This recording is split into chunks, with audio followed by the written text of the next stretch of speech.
स्वागत है आपका YouTube channel PYQ with Pankaj पे। आज हम लोग NCERT 6 से 12 तक का महेश वर्णवाल का ये इंडियन पॉलिटी पूरा एक ही वीडियो में कंप्लीट देखेंगे। तो कृपया करके अगर चैनल पे पहली बार विजिट किए हैं तो चैनल को सब्सक्राइब कर लीजिएगा और बेल आइकॉन ऑन कर लीजिएगा। चलिए शुरू करते हैं।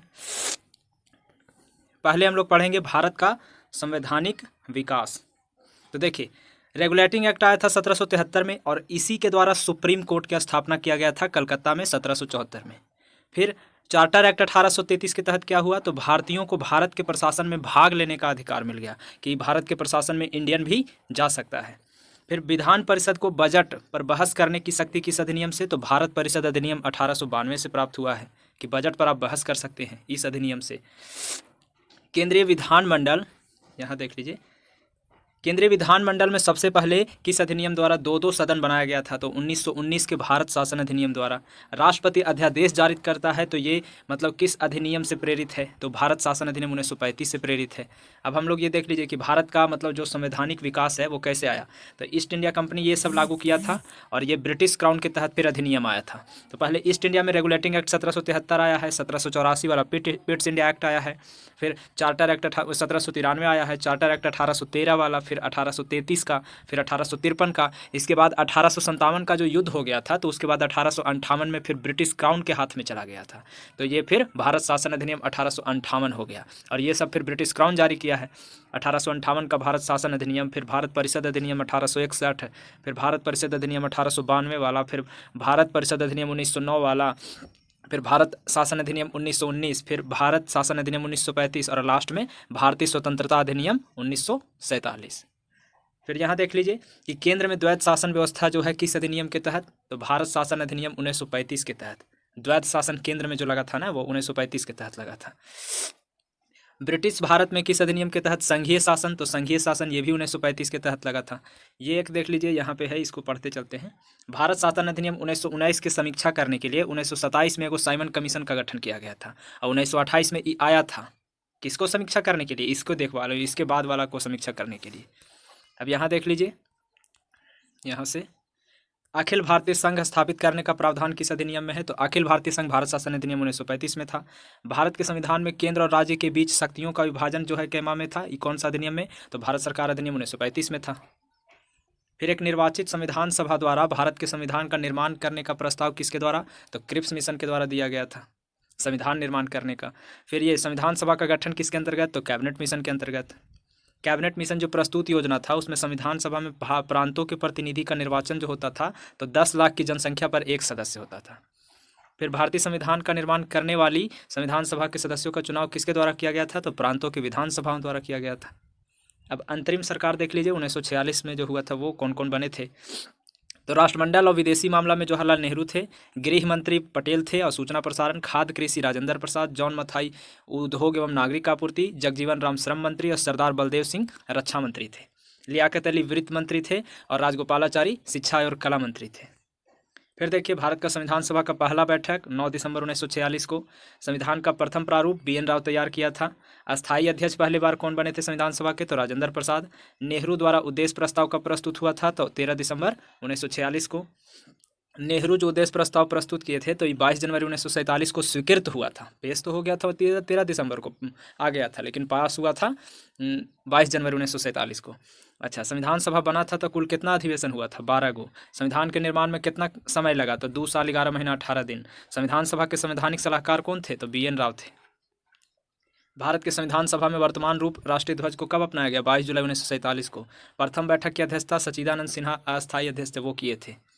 फिर दूसरा में 9 दिसंबर को किए थे सच्चिदानंद सिन्हा। संविधान कब स्वीकार किया गया, 26 नवंबर 1949 को। लागू कब हुआ, 26 जनवरी 1950 को। अब संविधान सभा देख लीजिए, तो 9 दिसंबर 1946 को पहला बैठक हुआ, इसमें सच्चिदानंद सिन्हा अस्थायी अध्यक्ष चुनाए थे। फिर 11 दिसंबर 1946 को राजेंद्र प्रसाद को अस्थायी अध्यक्ष चुना गया। संविधान निर्माण करने की शुरुआत 13 दिसंबर 1946 को पंडित नेहरू द्वारा उद्देश्य प्रस्ताव से हुआ है, यानी संविधान बनना शुरू हुआ था 13 दिसंबर से, उद्देश्य प्रस्ताव लाए थे और उसको 22 जनवरी 1947 को फिर स्वीकार कर लिया गया। 26 नवंबर 1949 को मतलब संविधान जो है वो अडॉप्ट किया गया, यानी अंगीकृत हो गया और लागू पूछेगा तो 26 जनवरी 1950 को हुआ था। यहाँ देख लीजिए, 26 नवंबर 1949 को संविधान सभा जो है, भारतीय संविधान किसके द्वारा अधिनियमित किया गया? तो संविधान सभा द्वारा। जन गण मन राष्ट्रगान के रूप में तो 24 जनवरी 1950 को। भारत सरकार का जो राष्ट्रीय चिन्ह है अशोक स्तंभ, तो इसको 26 जनवरी 1950 को ही हम लोग अपनाए हैं। संविधान सभा के सलाहकार समिति के अध्यक्ष कौन थे? तो पटेल थे। झंडा समिति के कौन थे? तो राजेंद्र प्रसाद थे। कुछ समिति है और उसके अध्यक्ष देख लीजिए। संघ शक्ति समिति के पंडित नेहरू थे। संघीय संविधान समिति के भी नेहरू थे, यानी संघ शब्द लगल है तो शायद नेहरू है। प्रांत वाला में पटेल है। प्रारूप समिति के भीमराव अम्बेडकर हैं। मौलिक अधिकार के पटेले हैं, मौलिक अधिकार और अल्पसंख्यक परामर्श वाला।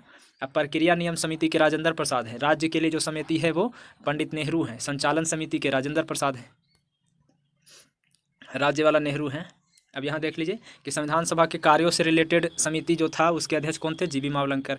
अंबेडकर की अध्यक्षता में संविधान सभा के प्रारूप समिति बना था। एरा में अंबेडकर अध्यक्ष थे और 6 गो और सदस्य था। कौन कौन? तो गोपाला स्वामी अयंगर, के मुंशी, बी एम मित्रा, बाद में इनके स्थान पर माधव राव आए थे। बी एल मित्र के स्थान पर माधव राव आए थे। अल्लारी कृष्णा स्वामी अय्यर, सैयद मोहम्मद सादुतुल्ला और डी पी खेतान थे। बाद में इनके स्थान पर टी कृष्णमाचार्य आए थे। यानी ये दोनों जो है वो मतलब कुछ कारण से दिक्कत था, इसलिए इनके स्थान पर दोनों को नियुक्त किया गया था।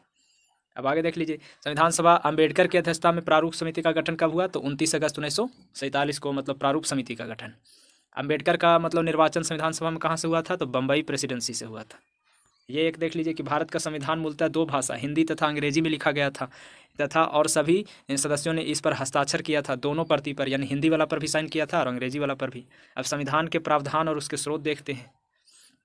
तो मौलिक कर्तव्य कहेगा कि कहाँ से लिया गया? तो रूस से लिया गया। नीति निर्देशक कहाँ से लिया गया? आयरलैंड से लिया गया। फिर प्रस्तावना में जो स्वतंत्रता समानता बंधुत्व है ई फ्रांस से लिया गया है। न्यायिक पुनर्लोकन कहाँ से लिया गया? तो अमेरिका से लिया गया है। संविधान एक विशेष संविधान सभा द्वारा निर्मित लिखित संविधान है। दृष्टिकोण से भारतीय संविधान अमेरिकी संविधान के ही समतुल्य है। फिर उसके बाद ये देख लीजिए कि संवैधानिक संशोधन करने का प्रावधान का किस देश से? तो दक्षिण अफ्रीका से लिए हैं हम लोग। आपातकालीन उपबंध हम लोग किस देश से लिए हैं? तो जर्मनी से लिए हैं। संघात्मक व्यवस्था किस देश से लिए हैं? यानी फेडरल सिस्टम, तो कनाडा से लिए हैं। समवर्ती सूची यानी जिसको कॉन्करेंट लिस्ट कहते हैं, ये भी ऑस्ट्रेलिया से लिए हैं। फिर विधि द्वारा स्थापित प्रक्रिया कहाँ से? तो जापान से। मूल कर्तव्य कहाँ से? तो रूस से लिए हैं। संसदीय विशेषाधिकार कहाँ से? तो ब्रिटेन से लिए हैं। यहाँ देख लीजिए कि भारत के संविधान में सम्मिलित मूल अधिकार किस देश से संविधान से मतलब प्रेरित है? तो ये प्रेरित है संयुक्त राज्य अमेरिका से। आगे चलिए देखते हैं यहाँ कि विभिन्न देशों के संविधान से लिए गए प्रावधान, जैसे अमेरिका से कोची लेवल गया है, इससे देख लीजिए। अमेरिका से देख लीजिए, अमेरिका से था ये प्रस्तावना के शब्द, जैसे हम भारत के लोग अमेरिका से लिए हैं, मतलब हम भारत के लोग, हम लोग यहाँ पे समाये हैं। फिर उसके बाद में मूल अधिकार अमेरिका से स्वतंत्र न्यायपालिका, न्यायिक पुनर्लोकन, सर्वोच्च न्यायालय और उच्च न्यायालय के न्यायाधीश को पद से कैसे हटाने की प्रक्रिया, राष्ट्रपति पर महाभियोग, जनहित याचिका, न्यायिक पुनर्लोकन प्रणाली, उपराष्ट्रपति के पद, यथोचित विधि प्रक्रिया, इतना चीज़ हम लोग अमेरिका से लिए हैं। ब्रिटेन से तो विधि का शासन, संसदीय शासन प्रणाली, एकल नागरिकता, द्विसदनीय व्यवस्था, विधि निर्माण प्रक्रिया, उसके बाद में सर्वाधिक मत के आधार पर चुनाव जीत का निर्णय, विधायिका में अध्यक्ष पद का क्या भूमिका होता है वो, और संसदीय विशेषाधिकार, ये सब ब्रिटेन से लिए हैं हम लोग। दक्षिण अफ्रीका से तो संविधान संशोधन और राज्यसभा में सदस्यों का निर्वाचन। कनाडा से तो कनाडा से सशक्त केंद्र के साथ संघीय व्यवस्था, शक्तियों का वितरण और अवशिष्ट शक्ति केंद्र में रहेगा ये। फिर केंद्र और राज्य में राज्यपाल की नियुक्ति जो करते हैं वो भी कनाडा से। सुप्रीम कोर्ट में परामर्शी न्याय निर्णयन होगा, ये भी मतलब कनाडा से, कि परामर्श लेता है ना सुप्रीम कोर्ट से राष्ट्रपति, वो भी। और फिर यहाँ संघात्मक विशेषता भी कनाडा से। ऑस्ट्रेलिया से समवर्ती सूची, व्यापार वाणिज्य समागम की स्वतंत्रता संबंधी प्रावधान और संसद के दोनों सदनों का संयुक्त बैठक भी ऑस्ट्रेलिया से। आयरलैंड से नीति निर्देशक तत्व, राष्ट्रपति के निर्वाचन पद्धति आयरलैंड से, और सदस्यों का नामांकन जो होता है राज्यसभा में, नामांकन कहेगा तो आयरलैंड, और यही कहता कि निर्वाचन तो हो जाता दक्षिण अफ्रीका राज्यसभा में। अब फ्रांस देख लीजिए, फ्रांस से गणतंत्रात्मक व्यवस्था, स्वतंत्रता, समानता और बंधुत्व का सिद्धांत। रूस से देखिए तो रूस से मूल कर्तव्य, प्रस्तावना में सामाजिक, आर्थिक और राजनीतिक न्याय का आदर्श रूस से। जर्मनी से आपातकाल के समय मूल अधिकार जो स्थगन होता है वो। जापान से विधि द्वारा स्थापित प्रक्रिया। भारतीय संविधान में विधि निर्माण प्रक्रिया जो है वो देख लीजिए कि मतलब ब्रिटेन से, जबकि विधि द्वारा स्थापित प्रक्रिया जापान से। अब कुछ यहाँ पे देख लीजिए भाग है, संविधान के भाग वो देखते हैं। तो पहला देखिए कि मतलब संविधान के भाग, उसके विषय और अनुच्छेद। तो भाग 1 में क्या है? तो भाग 1 में संघ और उसके राज्य क्षेत्र हैं, अनुच्छेद 1 से 4 तक है। भाग 2 में नागरिकता है, 5 से 11 अनुच्छेद है। भाग 3 में मूल अधिकार है, 12 से 35 है। भाग 4 में नीति निर्देशक तत्व है, 36 से 51 है। भाग 4 के ए में मूल कर्तव्य है, 51 के क है। भाग 5 में संघ है, 51 से 151 है। भाग 6 में राज्य है, 152 से 237 है। भाग 7 में ये मतलब इसका संशोधन करके इसको निरसित कर दिया गया है। ये पहली अनुसूची के भाग ख में संविधान 7वां संशोधन 1956 में हुआ। इसको मतलब धारा 29 अनुसूची द्वारा निरसित कर दिया गया था, इसको हटा दिया गया है। 238 में था ये। 8 जो है भाग 8 ये केंद्र शासित प्रदेश से है और 239 से 42 अनुच्छेद में है। भाग 9 में पंचायत है और 243 के क से न तक के था। फिर भाग 9 के क में नगर पालिका है, ये 243 में ही त से या छ तक के है। भाग 9 के ख में सहकारी समिति है और या ज से या न तक के है, 243 में था ये तीनों। अब 10 आ गया तो 10 में अनुसूचित जाति और जनजाति क्षेत्र, ये 244 अनुच्छेद में है, ओकरे में क में। भाग 11 ई संघ और राज्यों के बीच संबंध था, ये 245 से 63 तक के है। भाग 12 ई वित्त संपत्ति और संविदाएं और वाद था, ये 264 से 300 के ए तक के है। भाग 13 ई संघ भारत के राज्य क्षेत्र के भीतर व्यापार वाणिज्य समागम था, ये 301 से 307 तक के है। भाग 14 ई संघ और राज्यों के अधीन सेवाएं था, ये 308 से 23 तक के है। भाग 14 ये अधिकरण से है, ट्रिब्यूनल से 323 के क से ख तक के है। भाग 15 ये निर्वाचन आता है, तो 324 से 29 के क तक के है। भाग 16 ये कुछ वर्गों के संबंध में विशेष उपबंध जैसे SC ST या पिछड़ा वर्ग या आंग्ल भारतीय के लिए 330 से 42 तक के है। भाग 17 राजभाषा जानते होंगे, 343 से 51 तक के है। भाग 18 आपात उपबंध 52 से 60 तक के है। भाग 19 ये प्रकीर्ण है, तो 361 से 67 तक के है। भाग 20 ये संविधान संशोधन है, तो 368 में है। भाग 21 इसमें अस्थायी संक्रमणकालीन विशेष उपबंध है, 69 से 92 तक के है। अब भाग 22 इसमें संक्षिप्त नाम प्रारंभ में हिंदी पाठ पर अधिकृत पाठ और निरसन 393 से 95 है। इसके साथ ही ये मतलब हो गया 22 भाग। अब देखिए भारत में भाग 11 का अध्याय 1 राज्यों और संघ के बीच विधायी संबंध को मतलब दर्शाता है। अब हम लोग देखेंगे अनुसूची। तो भारत में मूल संविधान में 8 अनुसूची था, वर्तमान में 12 को हो गया है। नए राज्य का गठन के लिए पहला अनुसूची में चर्चा है। प्रथम अनुसूची का में मतलब राज्य के नाम और उनके राज्य क्षेत्र का विवरण है। 9वीं अनुसूची जो है वो किस में संशोधन के माध्यम से जोड़ा गया? प्रथम संविधान संशोधन 1951 से जोड़ा गया है। भारत के संविधान के किस अनुसूची में अलग अलग राज्यों में अनुसूचित क्षेत्रों के प्रशासन और नियंत्रण है? तो 5वां अनुसूची में है। फिर यहाँ देखिए सरकार जो शुल्क और कर लगाने का अधिकार है, इस 7वां अनुसूची में है। राज्य भूमि सुधार अधिनियम या संवैधानिक सुरक्षा प्रदान करने हेतु 9वीं अनुसूची में डाल दिया गया है। 10वीं अनुसूची 52वां संविधान संशोधन से है, 1985 द्वारा इसको जोड़ा गया था। और 91वां संविधान संशोधन 2003 में इसमें दल बदल विरोधी कानून भी कहा जाता है। इसको 2003 द्वारा जब संशोधन हुआ था तब दल बदल भी बोला जाए। अंग्रेजी जो भारत में बोली जाने वाली एक प्रमुख भाषा है, परंतु इसको 8वीं अनुसूची में शामिल नहीं किया गया है। अब अनुसूची का संक्षिप्त विवरण देख लीजिए। तो पहला अनुसूची में संघ और राज्य क्षेत्र के नाम और उनकी सीमा हो जाता है, अनुच्छेद 1 से 4 तक के। दूसरा अनुसूची में ये सब जितना है राष्ट्रपति, राज्यपाल, लोकसभा, विधानसभा के अध्यक्ष, उपाध्यक्ष, ये सब मनोकोजी करता है। तो वेतन, भत्ता और पेंशन का प्रावधान है पदाधिकारियों का दूसरा अनुसूची में। अब तीसरा अनुसूची में कोची है कि राज्य मंत्री, संसद, विधानमंडल, चुनाव प्रत्याशी, न्यायाधीश, शपथ ये सब लेगा। तो ये सब शपथ और प्रतिज्ञान है तीसरा अनुसूची में। फिर देख लीजिए चौथा अनुसूची में, तो ये राज्य, संघ और राज्य क्षेत्रों के लिए राज्यसभा में स्थानों का आवंटन है, राज्यसभा में सीट है चौथा अनुसूची में। 5वां में है SC ST के प्रशासन और नियंत्रण। 6ठा में है असम, मेघालय और त्रिपुरा, मिजोरम के लिए मतलब जनजातीय क्षेत्र के लिए प्रशासन है, ये 4 राज्य के लिए। 7वां अनुसूची में 3 सूची है, संघ सूची, राज्य सूची और समवर्ती सूची। 8वां अनुसूची में 22 भाषाओं का उल्लेख है। 9वां अनुसूची में भूमि सुधार और जमींदारी उन्मूलन से रिलेटेड अधिनियम है, जिससे मतलब जिन्हें न्यायिक लोकन बचाने के लिए सम्मिलित किया गया था। 10वां अनुसूची दल बदल के आधार पर संसद या विधानसभा के जो सदस्य है निहरता के संबंधित उपबंध है। 11वां अनुसूची में पंचायत के शक्ति के बारे में उत्तरदायित्व किया गया है। अब 12वां अनुसूची में नगर पालिका के शक्ति का उत्तरदायित्व निर्धारित किया गया है। 8वीं अनुसूची में 21वां संविधान संशोधन जो हुआ था न, और हमें सिंधी भाषा को जोड़ा गया था, 1967 में हुआ था। अब हम लोग देखेंगे भारतीय संविधान में, ये तो देख लिए, ये देख लिए हैं। यहाँ देख लीजिए भारतीय संविधान की विशेषताएँ। तो हमारे संविधान में राष्ट्र का उल्लेख नाम क्या है? तो इंडिया, दैट इज़ भारत, यानी भारत अर्थात इंडिया नाम दिया गया है। फिर भारतीय संविधान में कौन शासन प्रणाली है? तो संसदात्मक है। संसदात्मक शासन प्रणाली जो है इसमें विधायिका का कार्यपालिका पर नियंत्रण होता है, यानी विधायिका कार्यपालिका पर नियंत्रित करता है। अध्यक्षात्मक शासन प्रणाली ये एकल कार्यपालिका मतलब एकल का ही मतलब आधारभूत तत्व है। फिर अगर कहेगा कि भारत का संसदीय शासन प्रणाली ब्रिटेन की संसदीय प्रणाली से क्या अंतर है? तो न्यायिक समीक्षा का अंतर है। फिर भारत का संविधान परिसंघीय है और ये केंद्र और राज्यों के बीच शक्ति के वितरण से है। अब देख लीजिए भारतीय संविधान के मूल्य, इसको मतलब स्वतंत्रता, समानता, भ्रातृत्व, ये सब ऐसे दिया गया है। यहाँ देखिए कि नीति निर्देशक अथवा मूल अधिकार जो है, तो उसको संविधान का आत्मा कहा था, नीति निर्देशक और मूल अधिकार को, तो ये ग्रेनविल ऑस्टिन ने कहा था। मूल संविधान में कितना अनुच्छेद था, तो बना था उस टाइम 395 को था, 8 अनुसूची था। सबसे पहले कांग्रेस के अधिवेशन जनगण बना था कलकत्ता में 1911 में। राष्ट्रगान में 52 सेकंड लगता है। संविधान के जटिलता के कारण वकीलों का स्वर्ग कहते हैं। संविधान अधिक कठोर और अत्यधिक लचीले के बीच एक संतुलन स्थापित करता है, ये केसी वहियर ने कहा था। संविधान के बड़ा होने का कारण क्या है, क्योंकि ये केंद्र और राज्य दोनों का संविधान है, एकल संविधान है। संविधान जो है अंशतः कठोर और अंशतः लचीला है। अपनी राष्ट्रवादी प्रतिक्रिया में भारतीय संविधान के निर्माताओं ने अल्पसंख्यक के हितों को, भावनाओं को महत्व में कम आंका है। ये बात किसने कहा है, तो आइवर जेनिंग्स ने कहा है। फिर भारतीय अर्धसंघात्मक राज्य है, भारत अर्धसंघात्मक राज्य है, केसी वहियर ने कहा था। भारत में राजनीतिक सत्ता का प्रमुख स्रोत क्या है, तो जनता है। अंबेडकर क्या बोले थे, अंबेडकर बोले थे कि भारत में कोई भी संविधान कितना भी अच्छा कोई ना क्यों ना हो, उसे क्रियान्वित करने वाला व्यक्ति अगर बुरा होगा तो संविधान भी बुरा हो जाएगा। फिर एक बात और बोले थे कि संविधान को संघात्मक के तंग में ढांचे में नहीं ढाला गया है। महात्मा गांधी कहे थे कि भारत की स्वतंत्रता के बाद कांग्रेस को मतलब हम भंग कर देंगे, कांग्रेस पार्टी को। जे ऑस्टिन भारतीय संघवाद को सहकारी संघवाद, ये मतलब कोऑपरेटिव फेडरेशन, ये जी ऑस्टिन कहा था। अध्यक्षात्मक शासन प्रणाली होता है में ओरा में कार्यपालिका की समस्त शक्ति किस में होता है, राष्ट्रपति में होता है। मौलाना अबुल कलाम आज़ाद इस संविधान सभा में वयस्क मताधिकार को 15 वर्ष के लिए स्थगित करने की बात कहा था, कि मतलब वयस्क मताधिकार के आधार पर जो वोटिंग हो रहा है इसको 15 साल के लिए छोड़ दीजिए। राष्ट्रीय पशु क्या है भारत का, बाघ है। फूल क्या है, कमल है। पक्षी क्या है, मोर है। राष्ट्रीय ध्वज क्या है, तो मतलब ध्वज में तिल्ली कै गो है, ये पूछ रहा है, तो 24 गो है।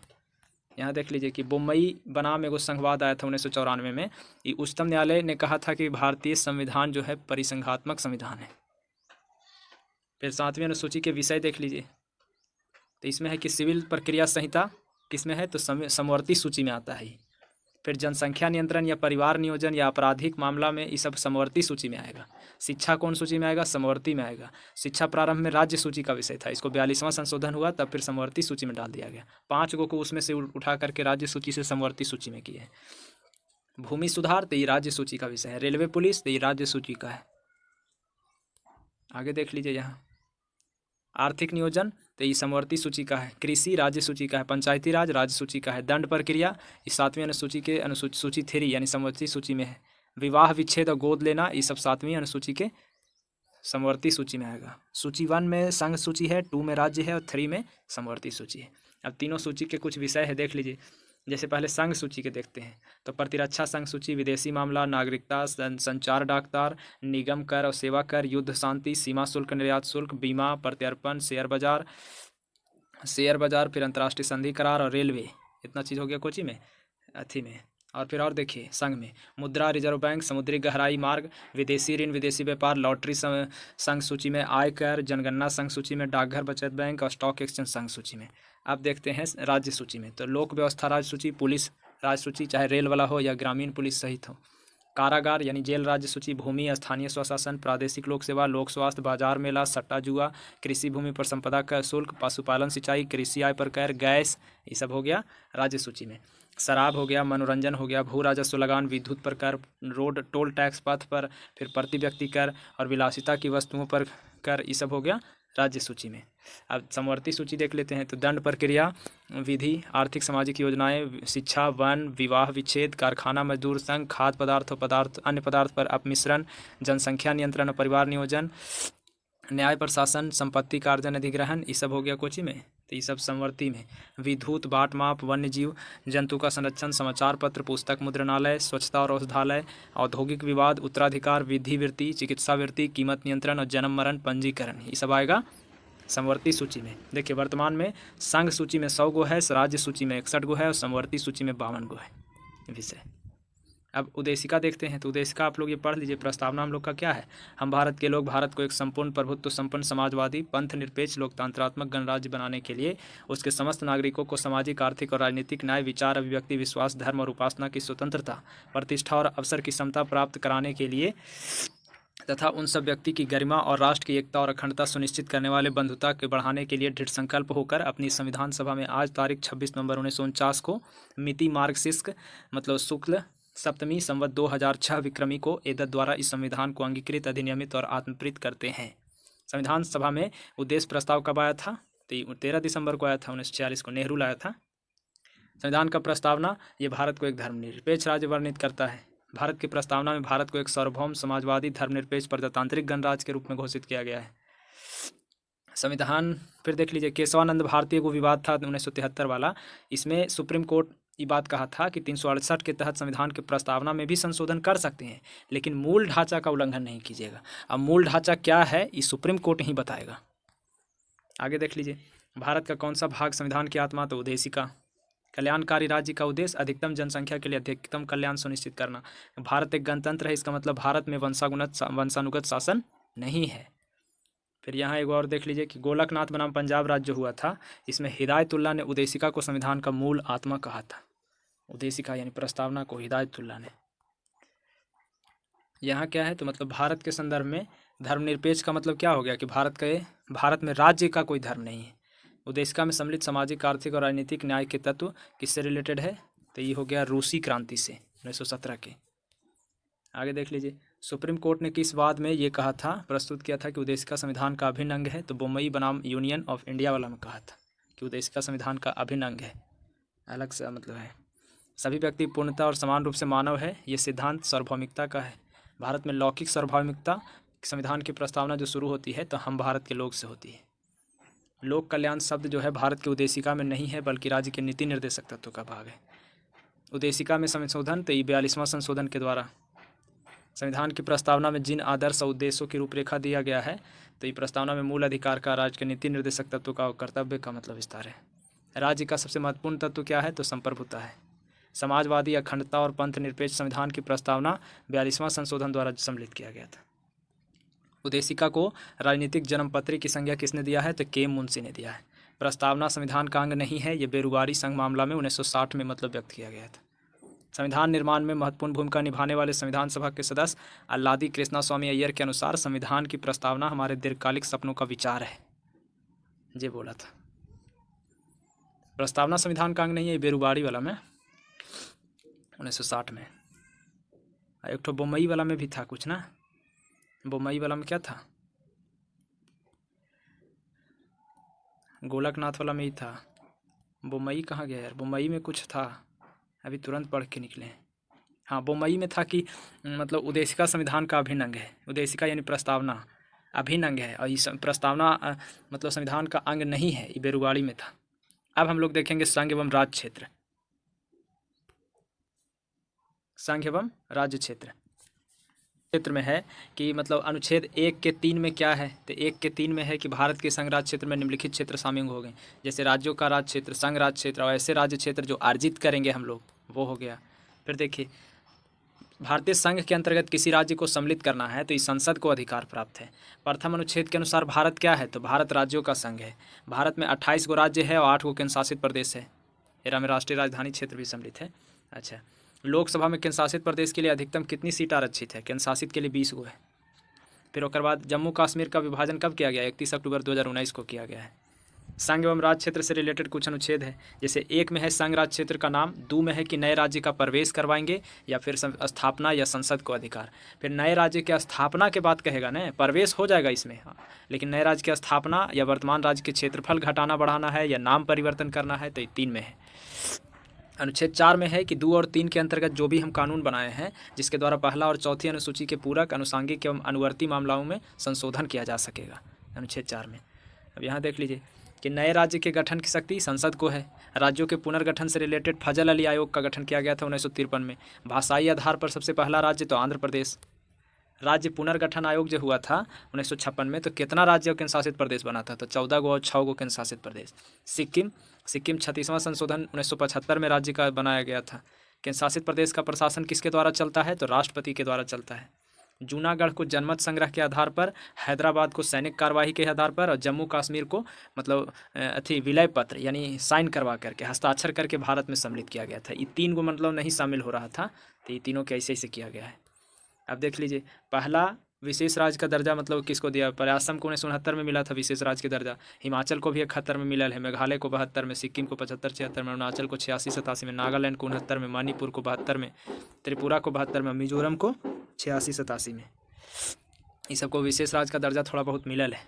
अब देख लीजिए यहाँ क्षेत्रीय परिषद देखते हैं, तो क्षेत्रीय परिषद छोटा कर लेते हैं। हाँ, अब देखिए उत्तरी क्षेत्रीय परिषद जो है इसका मुख्यालय नई दिल्ली में है, और इसके अंतर्गत में उत्तर में कौन कौन? जम्मू कश्मीर, लद्दाख, हिमाचल, हरियाणा, पंजाब, दिल्ली, राजस्थान, चंडीगढ़, ये सब आता है।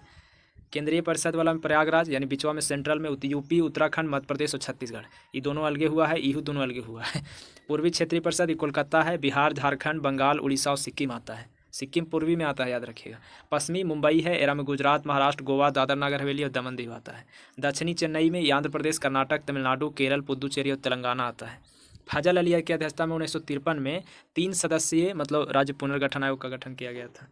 अब हम लोग देखेंगे कि केंद्र शासित प्रदेश कै गो है? 8 गो, और मतलब राज्य है 28 गो। तो सबके राजधानी, भाषा, वहाँ जिला कै गो है, क्षेत्रफल कितना है, भारत के कुल क्षेत्रफल का कितना है। तो सबसे पहले देख लीजिए, सबसे बड़ा अगर क्षेत्रफल में पूछेगा सबसे बड़ा राज्य तो राजस्थान है, 10% से ज़्यादा वही है इंडिया का, 10.41%। दूसरा मतलब सबसे ज़्यादा क्षेत्रफल तो एमपी के है। राजधानी तो आपको याद होगा, राजस्थान के जयपुर, मध्य प्रदेश के भोपाल। अब भाषा देख लीजिएगा, जिला आप देख लीजिएगा, क्षेत्रफल ये पूछेगा नहीं, और ये परसेंटेज भी ऊपर से 2 को खाली 3 को याद कर लीजिए। और ये भाषा भी देख लेते चलिएगा, ये राजधानी खाली। तो चलिए चलते हैं, ये आप मतलब पॉज कर सकते हैं, लीजिए छोटा ही रहने देखते हैं। आप लोग मतलब पढ़ भी सकते हैं इधर वाला भी। राजस्थान के जयपुर हिंदी, मध्य प्रदेश के भोपाल हिंदी भाषा चलता है, महाराष्ट्र के मुंबई मराठी चलता है, यूपी के लखनऊ हिंदी और उर्दू चलता है, गुजरात में गांधीनगर गुजराती चलता है, कर्नाटक में बेंगलुरु कन्नड़ चलता है, आंध्र प्रदेश में हैदराबाद तेलुगु चलता है। ऐसे जिला भी करवाते चलेगा। राजस्थान में जिला 33 गो है, एमपी में 52 जिला है, महाराष्ट्र में 36 जिला है, यूपी में 75 जिला है, गुजरात में 33 जिला है, कर्नाटक में 30 जिला है, आंध्र प्रदेश में 13 जिला है, उड़ीसा के राजधानी भुवनेश्वर, ओडिसी और उड़ीसा में 30 जिला है, कर्नाटक में भी 30 गो है, छत्तीसगढ़ के रायपुर और हिंदी भाषा चलता है 27 जिला है, तमिलनाडु के चेन्नई तमिल भाषा है 37 गो मतलब जिला है वहाँ तमिलनाडु में, बिहार के पटना हिंदी 38 जिला है, बंगाल के कोलकाता बांग्ला 23 जिला है बंगाल में, अरुणाचल के ईटानगर अंग्रेजी भाषा 25 जिला है यहाँ अरुणाचल में, झारखंड के रांची हिंदी 24 जिला है झारखंड में, असम के दिसपुर असमिया भाषा 33 जिला है, असम में 33 जिला, हिमाचल प्रदेश के शिमला धर्मशाला हिंदी चलता है हिमाचल में 12 जिला है, उत्तराखंड में देहरादून या गैरसैंण हिंदी संस्कृत दोनों 13 जिला है, पंजाब में चंडीगढ़ राजधानी और पंजाबी भाषा 22 जिला है, हरियाणा में भी 22 जिला है, चंडीगढ़ हिंदी है यहाँ लेकिन, केरल में तिरुवनंतपुरम राजधानी मलयालम चलता है 14 जिला है, मेघालय के शिलोंग गारो मेघालय में 11 जिला है, मणिपुर के इम्फाल मणिपुरी 16 जिला है, मिजोरम के आइजोल मिजो 11 जिला है, नागालैंड के कोहिमा अंग्रेजी 11 जिला है, अंग्रेजी कहाँ के है नागालैंड के अरुणाचल के भी था। अच्छा, त्रिपुरा के अगरतला बांग्ला ये मतलब 8 जिला है, सिक्किम के गंगटोक नेपाली ये 4 जिला है, गोवा के पणजी कोंकणी ये 2 जिला है, तेलंगाना के हैदराबाद तेलुगु उर्दू 33 जिला है। अब आगे चलते हैं यहाँ केंद्र शासित प्रदेश, तो ये राजधानी और जिला की संख्या और क्षेत्रफल, तो अंडमान निकोबार में के राजधानी पोर्ट ब्लेयर 3 जिला है, चंडीगढ़ के चंडीगढ़ 1 जिला है, दादर नगर हवेली दमन दीव के दमन 3 जिला है, दिल्ली के नई दिल्ली 11 जिला है, लक्षद्वीप के कवारती 1 जिला है, पुदुचेरी के पुदुचेरी 4 जिला है, जम्मू कश्मीर के श्रीनगर जम्मू 22 जिला है, लद्दाख के लेह 2 जिला है, जम्मू कश्मीर में 22 है। ये क्षेत्रफल आपका हो गया, लद्दाख में सबसे ज़्यादा क्षेत्रफल है। कुल जिला टोटल क्या था इंडिया में तो 735 गो जिला है, देख लीजिए। अब हम लोग नागरिकता देखेंगे, तो नागरिकता जो है 5 प्रकार से हम लोग ले सकते हैं। पहला, जन्म से आप यहाँ भारत में है तब ठीक है, वंशाधिकार से भी, पंजीकरण से भी, देशीयकरण से भी और भूमि अर्जन से भी। भारत में नागरिकता कैसन मिलेगा तो एकल सिंगल सिटीजनशिप मिलता है। अमेरिका की नागरिकता दोहरी सिद्धांत है वहाँ। अच्छा, फिर नागरिक संशोधन अधिनियम जो CAA 2019 में जो अमित शाह लाया था, तो उसमें हिंदू बौद्ध सिख जैन पारसी और ईसाई इस सबको नागरिकता प्रदान किया जा रहा था, लेकिन पाकिस्तान के हैं, बांग्लादेश के हैं और अफगानिस्तान के हैं तब ही, और दूसरे देश के रहेंगे तो नहीं। नागरिकता किस आधार पर समाप्त होता है तो आप त्याग दीजिएगा तब, या कहीं जाके बस जाइएगा दूसरा देश में तब, और एक सरकार वंचित कर देगा तब, यानी परित्याग पर्यवासन और वंचना। आपको हम समझा के बल बोल रहे हैं। भारत से बाहर लगातार कितने वर्ष तक रहने पर भारतीय नागरिकता खत्म हो जाएगा तो 7 साल तक के। प्रवासी भारतीय दिवस कितना मतलब समय अंतराल पर मनाते हैं तो 2 साल के अंतराल पर मनाते हैं। नागरिकता संबंधी कुछ अनुच्छेद है तो देख लीजिए विषय वस्तु, जैसे 5 में है अनुच्छेद में कि संविधान लागू होने के समय नागरिकता, 6 में है कि पाकिस्तान से भारत अगर आए हैं तो नागरिकता मिलेगा। ये संविधान लागू हो रहा था उसी टाइम नागरिकता है 5 में, और 6 में है पाकिस्तान से भारत आए तब, और 7 में है कि पाकिस्तान से मतलब पाकिस्तान से प्रव्रजित कर दिए, प्रव्रजित व्यक्तियों को नागरिकता का अधिकार। यानी इसमें पाकिस्तान से भारत को था, यहाँ भारत से पाकिस्तान आप चले गए तब। नहीं, पाकिस्तान, भारत से पाकिस्तान जाइएगा, इंडिया मतलब यहाँ के अनुच्छेद लेना है। यहाँ देखिए 6 में था कि पाकिस्तान से अगर भारत आप चल आए हैं तो नागरिकता मिलेगा, पाकिस्तान से जो भारत प्रव्रजन किया है। और अगर पाकिस्तान से प्रव्रजित व्यक्तियों के नागरिकता का अधिकार 7 में है। 8 में है कि वैसे लोग जो नागरिकता का अधिकार भारत के बाहर जो रह रहा है भारतीय मूल के, वो 8 में हो गया। 9 में है कि अगर कोई स्वेच्छा से विदेशी नागरिक प्राप्त कर लेता है या तो उसकी नागरिकता समाप्त मान ली जाएगी, दूसरा देश से अगर आप ले लिए तब। और 10 में है नागरिकता संबंधी अधिकार की निरंतरता। 11 में है कि संसद कानून बना करके नागरिकता अधिकार का नियमन करेगा। अच्छा, लक्ष्मी मान लो सिंघवी समिति आया था तो ये डुअल सिटीजनशिप के लिए आया था, मतलब दोहरी नागरिकता के लिए आया था। अच्छा, कोई भी व्यक्ति भारतीय बैंक में अगर धन जमा कर देता है तो उसको नागरिकता नहीं मिलेगा, समझ रहे हैं। एकल नागरिकता तो 21 देश से लिया गया है, तो ब्रिटेन से। मतलब भारतीय मूल के जो व्यक्ति होता है वो कार्डधारक भारत में नहीं खरीद सकता है, कृषि भूमि नहीं खरीद सकते हैं भारतीय मूल वाला। ये आप देख लीजिए कि इसमें मतलब NRI को क्या कहते हैं, PIO क्या होता है, OCI कार्डधारक क्या होता है। ये वीडियो करके पॉज कर लीजिएगा। ये थोड़ा बहुत पूछता है कि अप्रवासी भारतीय, भारतीय मूल के व्यक्ति और विदेशी भारतीय नागरिक, इनको मतलब कौन कौन सा लाभ मिलता है, क्या क्या करते हैं, ये सब देख लीजिएगा।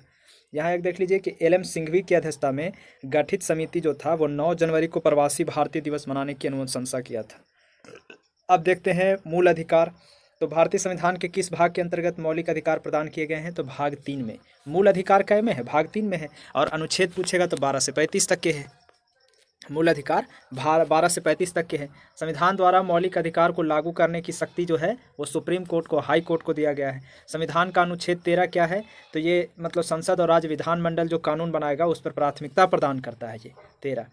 अच्छा, फिर देखिए अनुच्छेद 13 का मूल उद्देश्य है कि संविधान की सर्वोच्चता सुनिश्चित करना। किस पर, तो मौलिक अधिकारों के ऊपर। आगे देखिए समानता का अधिकार कै में है, तो 14 से 18 में है। कौन सा अनुच्छेद विधि के समक्ष समानता, तो ये हो जाएगा अनुच्छेद 14। जन्म, लिंग, मूल वंश, जाति, धर्म, इस सब के आधार पर विभेद पर प्रतिषेध, ये अनुच्छेद 15 में है। फिर आगे देखिए भारतीय संविधान की प्रस्तावना में प्रयुक्त समाजवाद शब्द को किस अनुच्छेद के साथ समग्रता में रखकर सर्वोच्च न्यायालय समान कार्य के लिए समान वेतन, तो ये अनुच्छेद 14 और 16, इन दोनों को मिला देते हैं तब ऐसा परिभाषा आता है। फिर कौन सा एक लोक नियोजन के विषय में भारत के सभी नागरिकों को अवसर की समानता की गारंटी देता है, तो 16 के 1 और 16 के 2 अनुच्छेद। अब संवैधानिक प्रावधान देख लीजिए।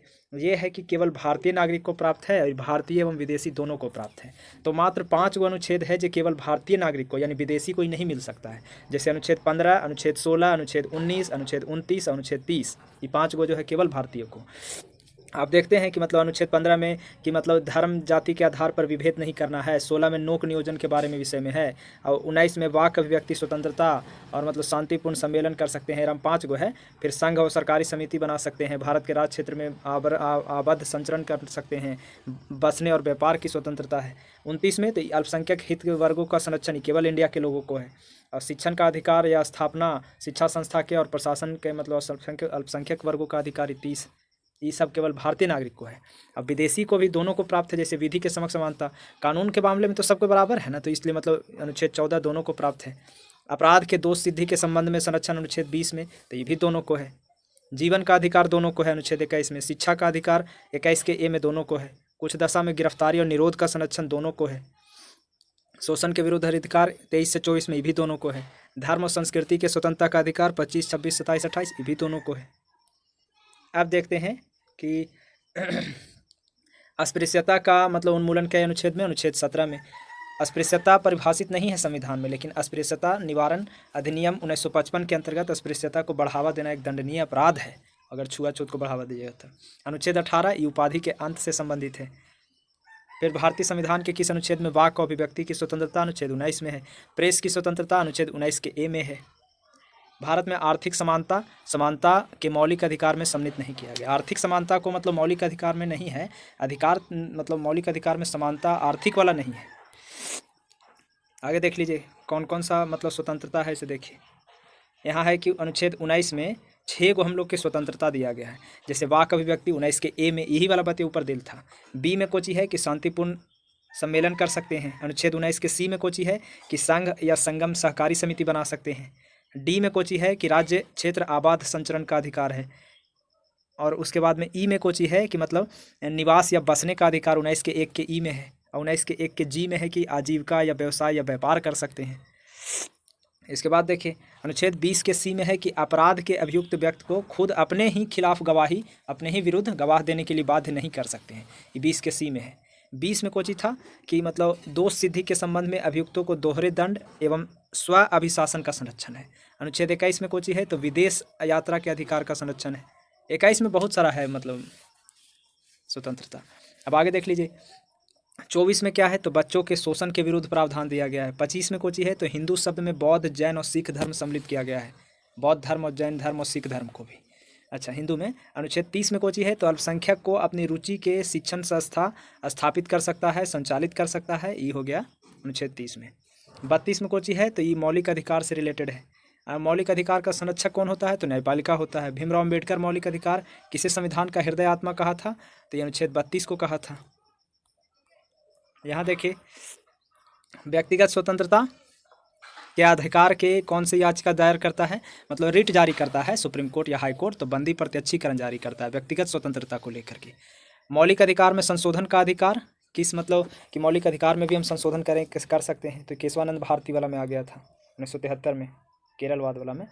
फिर मौलिक अधिकार, संपत्ति के अधिकार को मौलिक अधिकार से हटा दिया गया और इसको केवल वैधानिक अधिकार बनाया गया। कै के तहत 44 के तहत, 44वां अनुच्छेद, 44वां संशोधन 1978 के तहत।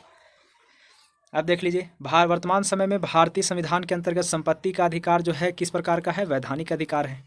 सूचना का अधिकार जो है एक विधिक अधिकार है, जो सूचना का अधिकार 2005 के माध्यम से प्रदान किया गया था।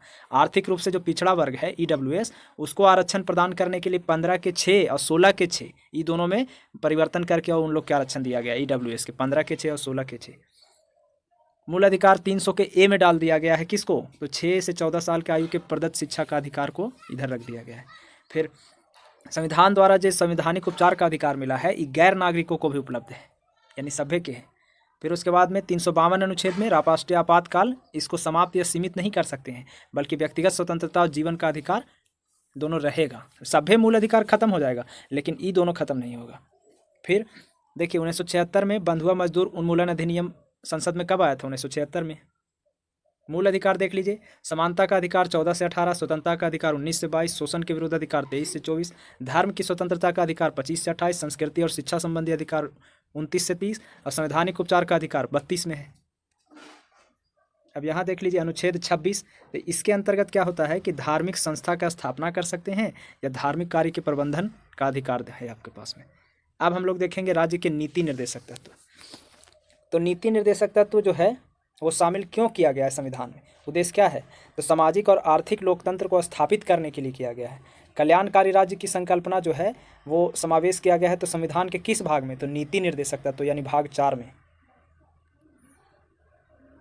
संविधान में किसके अंतर्गत पंचायती राज प्रणाली की व्यवस्था है, तो नीति निर्देशक सिद्धांत के अंतर्गत है। फिर उसके बाद समान आचार संहिता जो लगता है तो नीति निर्देशक का भाग नहीं है वो, किंतु समान नागरिक संहिता नीति निर्देशक का तत्व है। आचार संहिता जो है वो नीति निर्देशक तत्व में नहीं आएगा, लेकिन अगर नागरिक संहिता कहेगा, समान नागरिक संहिता, जैसे ये गोवा में लगल है समान नागरिक संहिता, तो ई भला क्यों आता है नीति निर्देशक में। आचार संहिता तो चुनाव आयोग ने लगाता है। नीति निर्देशक सिद्धांत वाद योग्य नहीं है, यहाँ देख लीजिए, मतलब कोर्ट नहीं ले जा सकते हैं, वाद योग्य नहीं है। फिर देखिए संविधान का कौन सा अनुच्छेद, उद्योगों के प्रबंधन में कर्मकारों की भागीदारी का प्रावधान, तो अनुच्छेद 43 के ए। राज्य के नीति निर्देशक सिद्धांत, इसमें समान कार्य के लिए समान वेतन, ये नीति निर्देशक में प्रावधान है। पुरुष और स्त्री को समान कार्य के लिए समान वेतन मिलेगा, ये नीति निर्देशक तत्व में है। अच्छा, अंतर्राष्ट्रीय शांति और सुरक्षा, ये अनुच्छेद 51 में है, ये भी नीति निर्देशक में आता है। नीति निर्देशक आपको 36 से 51 तक के है, इतना अनुच्छेद के बीच में कुछ भी कहेगा तो नीति निर्देशक में ही आएगा। यहाँ देखिए कि राज्य के नीति निर्देशक सिद्धांत एक ऐसा चेक है जो बैंक को सुविधा अनुसार अदा किया जा सकता है, केटी शाह ने कहा था। अब हम लोग देखेंगे कुछ नीति निर्देशक सिद्धांत और उसके अनुच्छेद। जैसे 36 में कोची था, बड़ा कर लेते हैं। अनुच्छेद 36 में है नीति निर्देशक में राज्य की परिभाषा। पहला में राज्य के परिभाषा होता है तो नीति निर्देशक तत्वों के संबंध में कि मतलब राज्य की परिभाषा क्या होगा। 37 में है न्यायालय द्वारा परिवर्तनीय ना होना, यानी न्यायालय में इसको नहीं ले जा सकते हैं। तीसरा 38 में है कि लोक कल्याण और अभिवृद्धि के लिए सामाजिक व्यवस्था। 38 के 2 में है आय में असमानता को कम करने का अधिकार। 39 में के क में है समान रूप से जीविका प्राप्त करने का मतलब साधन। 39 के ख में है समुदाय के भौतिक संसाधनों का स्वामित्व व नियंत्रण इस प्रकार से हो जिससे सामूहिक हितों का सर्वोत्तम रूप में प्राप्ति हो। 39 के घ में है पुरुष और स्त्री दोनों को समान कार्य के लिए समान वेतन मिलना चाहिए घ में। 39 के अड़ा में है कि पुरुष और स्त्री के स्वास्थ्य व शक्ति तथा बालकों की सुकुमार अवस्था का दुरुपयोग न हो इसलिए। 40 में ग्राम पंचायत संगठन है। 41 में कुछ काम दशा में या शिक्षा मतलब लोक सहायता पाने का अधिकार। फिर 42 में है प्रसूति सहायता न्याय संगत मनोवचित दशा और प्रसूति सहायता काम में। 43 में है कर्मचारी के लिए निर्वाह मजदूरी। इसके बाद देखिए यहाँ 43 के क में है उद्योग के प्रबंधन में कर्मकारों में भाग लेना। 43 के ख में है सहकारी समिति और स्वैच्छिक गठन स्वायत्त संचालन लोकतांत्रिक नियंत्रण व्यावसायिक प्रबंधन को बढ़ावा देने के लिए। अनुच्छेद 44 में है समान नागरिक के लिए समान नागरिक संहिता। फिर 45 में है 6 साल से कम आयु के बच्चों को फ्री में शिक्षा देना। 46 में SC ST के दुर्बल वर्ग से हित के अभिवृद्धि के लिए है। 47 में पोषाहार स्तर और जीवन स्तर को मतलब बढ़िया बनाने के लिए है, बढ़िया बनाने और हानिकारक या नशीला पदार्थ के रोक है। 48 में है कि गाय बछड़ा और दुधारू पशु ये सब मतलब प्रतिबंध है, नस्लों में सुधार। 48 के क में है कृषि और पशु। 48 में कृषि और पशुपालन भी है, ये दोनों 48 में है। 48 के क में है पर्यावरण संरक्षण और संवर्धन और वन्य जीव की रक्षा। 49 में है राष्ट्रीय महत्व के मतलब कोई अभिरुचि या स्मारक है तो उसको संरक्षण देना। 50 में है कार्यपालिका से न्यायपालिका का अलग करना। 51 में है अंतर्राष्ट्रीय शांति और सुरक्षा की अभिवृद्धि। मूल अधिकार कानूनी रूप से मान्य है जबकि नीति निर्देशक नैतिक और राजनीतिक मान्यता खाली है, कानूनी मान्यता इसको नहीं है। अब हम लोग देखेंगे मूल कर्तव्य। तो मूल कर्तव्य सबसे पहले रूस से ले लिया है यानी पूर्व सोवियत संघ से।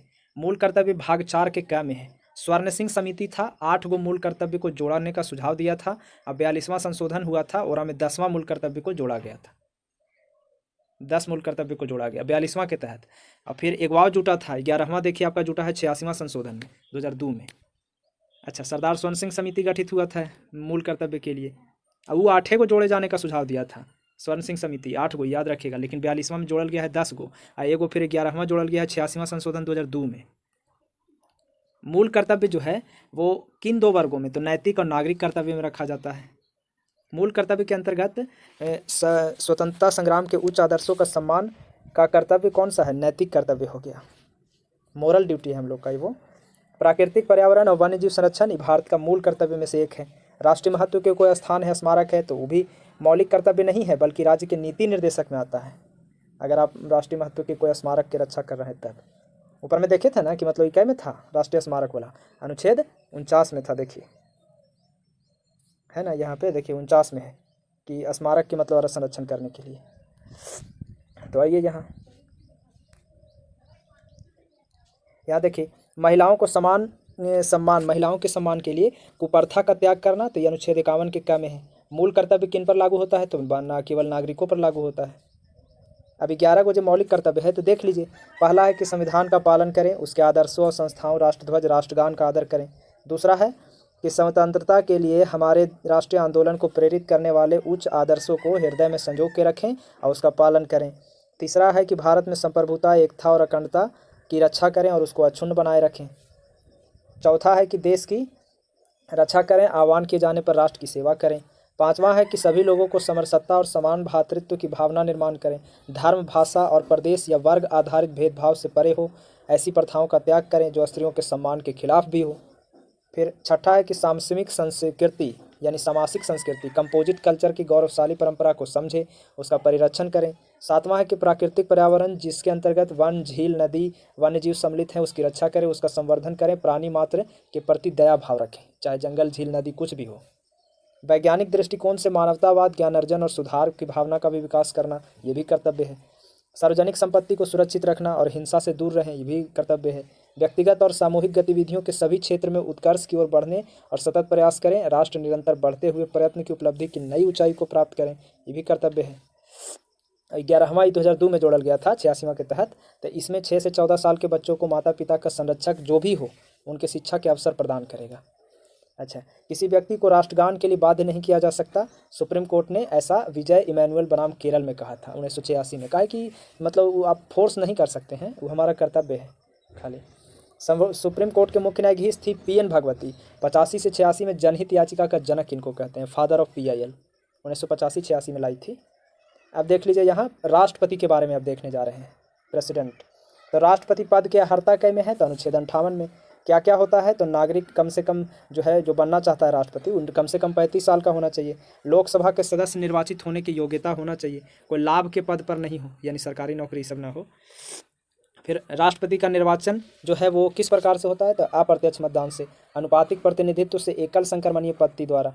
भारत के राष्ट्रपति के चुनाव में मतदान कौन करता है, तो राज्यसभा, लोकसभा और राज्य केंद्र शासित प्रदेश के विधानसभा के निर्वाचित सदस्य। खाली निर्वाचित सदस्य करेगा, मनोनीत वाला नहीं, याद रखिए। राष्ट्रपति उम्मीदवार प्रस्ताव के अनुसमर्थन में कम से कम कितना सदस्य चाहिए, तो 50 गो निर्वाचक चाहिए, तब राष्ट्रपति उम्मीदवार को समर्थन मिलेगा, नहीं तब वो खड़ा होगा। राष्ट्रपति के चुनाव में एकल हस्तांतरण प्रणाली जो है उसके द्वारा करते हैं हम लोग। राष्ट्रपति के निर्वाचन में किसी राज्य का मुख्यमंत्री किस स्थिति में मतदान करने के लिए पात्र नहीं होगा, यदि वह राज्य विधानमंडल में उच्च सदन यानी विधान परिषद के आप सदस्य रखिएगा तो आप थोड़ी वोटिंग करिएगा। फिर राज्य की विधानसभाएं, ये मतलब राष्ट्रपति के निर्वाचक मंडल में तो भाग लेता है, परंतु वह महाभियोग में भाग नहीं लेता है। जब हटावे के बात आता है राष्ट्रपति के, तब विधानमंडल वाला भाग नहीं लेगा, खाली लोकसभा और राज्यसभा। संसद विधानसभा का कोई सदस्य राष्ट्रपति निर्वाचित हो सकता है, परंतु उस पर शर्त क्या है, तो निर्वाचित होने के उपरांत अपनी सदस्यता छोड़ दे, तब मतलब कि उसको बना सकते हैं। कोई एक ही पद पर नहीं रहिएगा। केंद्रीय मंत्रिमंडल, तो इस संसद के लिए जो राष्ट्रपति का अभिभाषण होता है वो मंत्रिमंडल ही तैयार करता है। फिर राष्ट्रपति की मृत्यु हो गया या पद त्याग दिया या हटाया गया है, तो मतलब 6 महीना के अंदर भर जाना चाहिए पोस्ट को। राष्ट्रपति चुनाव में उत्पन्न विवाद का निपटारा सुप्रीम कोर्ट करता है। अच्छा, राष्ट्रपति को उसके कार्यकाल के समाप्ति से पहले महाभियोग लगा करके इम्पीचमेंट बोलते हैं, उसको लगा करके हटा सकते हैं। फिर राष्ट्रपति को उसको पद से हटाने का अधिकार किसको है, तो संसद को है। यहाँ देखिए अनुच्छेद 53 में है कि संघ की कार्यपालिका शक्ति किस में होगा, तो राष्ट्रपति में निहित होगा। अनुच्छेद 61 में है कि राष्ट्रपति पर महाभियोग जो चलता है वो किसी भी सदन से लाया जा सकता है, राज्यसभा से भी या लोकसभा से भी। भारत के संविधान में कौन सा अनुच्छेद राष्ट्रपति पद के लिए पुनर्निर्वाचन, तो 57 हो गया। राष्ट्रपति मतलब कोई भी विषय पर पुनर्विचार के लिए मंत्रिपरिषद को वापस भेजने का अधिकार 44वां संशोधन में दिया गया है कि राष्ट्रपति अगर सहमत नहीं है तो पुनर्विचार के लिए भेज सकता है। ये अनुच्छेद 44वां संशोधन 1978 में किया गया था। फिर देखिए अनुच्छेद 111 में है कि संविधान के 111 अनुच्छेद में दोनों सदनों द्वारा पारित किसी विधेयक पर अपनी स्वीकृति रोक सकता है। हाँ, दोनों सदन से पारित होकर आया फिर भी मतलब ये रोक सकता है 111 के तहत। अच्छा, राष्ट्रपति कुछ आकस्मिकता निधि में राज्यपाल के कार्यों का निर्वहन हेतु 160 में उपबंध करता है, राज्यपाल के निर्वहन हेतु। अच्छा, अभी कुछ रिलेटेड एक अनुच्छेद देख लीजिए, जैसे 52 में भारत का राष्ट्रपति होगा, 53 में राज्य के संघ के कार्यपालक का शक्ति राष्ट्रपति में होगा, 54 में राष्ट्रपति का निर्वाचक मंडल होगा, 55 में राष्ट्रपति का निर्वाचन की रीति होगा, 56 में राष्ट्रपति के पद अवधि होगा, 57 में पुनर्निर्वाचन की पात्रता होगा, 58 में अर्हता होगा, 59 में राष्ट्रपति का शर्त होगा, पद के लिए शर्तें, 60 में शपथ प्रतिज्ञान होगा, 61 में महाभियोग चलेगा, 62 में अगर पद खाली होता है तो उस स्थिति में भरने के लिए निर्वाचन का समय आकस्मिक रिक्ति को भरने के निर्वाचित व्यक्ति का पदावधि होना चाहिए। फिर 72 में राष्ट्रपति क्षमा के बारे में है कि कुछ मामला में दंडावेश, निलंबन, परिहार, लघुकरण राष्ट्रपति को पावर है। अनुच्छेद 73 इस संघ की कार्यपालिका शक्ति का विस्तार है। विस्तार कहेगा तो वो, खाली संघ की कार्यपालिका शक्ति कहेगा तो 53, और विस्तार कह दिया तो 73। अब देख लीजिए यहाँ कि राष्ट्रपति को मृत्युदंड के मामले में क्षमा दान करने की शक्ति प्राप्त है, किंतु राज्यपाल के पास यह शक्ति नहीं है। अब यहाँ देखते हैं, ये है कि सुप्रीम कोर्ट के जो न्यायाधीश हैं उसको पद से हटाने के लिए अधिकार किसको है, तो राष्ट्रपति को है। यानी सुप्रीम कोर्ट के सर्वोच्च न्यायालय के न्यायाधीश को पद से हटाने का अधिकार राष्ट्रपति को है। अनुच्छेद 143 में है कि राष्ट्रपति जो है वो सुप्रीम कोर्ट से परामर्श ले सकता है। राष्ट्रपति जो है वो लोकसभा कब भंग करेगा, केंद्रीय मंत्रिमंडल अनुशंसा कर देगा कि कह देगा कि भंग कर दीजिए, तब करेगा।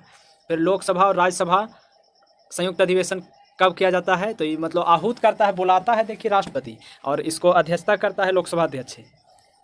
भारत के राष्ट्रपति एकमात्र थे, कौन सा ऐसा मतलब आया था जो विधेयक जिसमें जेबी वीटो का प्रयोग किया गया था, यानी पॉकेट वीटो। तो ये भारत डाकघर संशोधन विधेयक आया था 1986 में, इसमें किया गया था, और ये ज्ञानी जैल सिंह किए थे, याद रखिएगा।